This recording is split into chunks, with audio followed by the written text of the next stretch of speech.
जैन धर्मियांचे चालू असलेले पवित्रसे पर्युषण महापर्वानिमित्त मांस विक्रीची दुकाने बंद ठेवावीत. कुणाल भंडारी.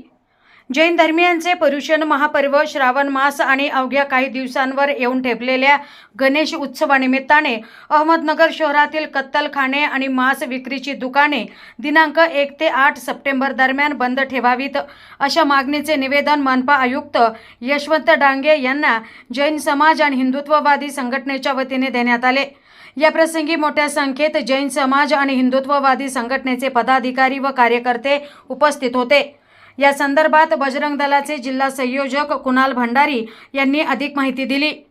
या प्रसंगी बजरंग दलाचे जिल्हा संयोजक कुणाल भंडारी यांच्यासह उद्योजक ईश्वर बोरा, रोहित चंगेडिया, सफल जैन, अक्षय सुराणा, प्रतीक बाबेल, मयूर मुनोत, शक्य कावेड, सिद्धांत बोरा, कुणाल जैन, सुमित पारक, अविनाश सरोदे, नाना मोरे आदी उपस्थित होते.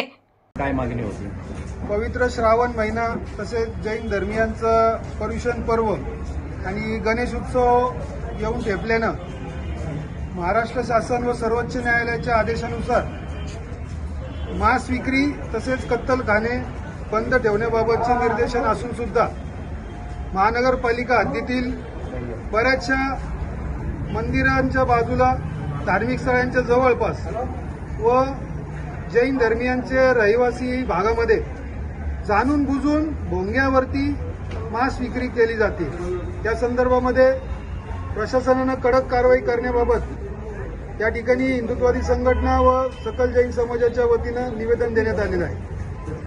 हे जाणून बुजून अशा प्रकारचे जर कुठले कृत्य करत असतील तर या ठिकाणी आम्ही तीव्र प्रकारे उपोषण करू आणि आंदोलन करू, असे या ठिकाणी महानगरपालिका आयुक्तांना आम्ही निवेदनाद्वारे इशारा दिलेला आहे. प्रतिनिधी स्वामी गोसावी, न्यूज 24 घडामोडी, अहमदनगर.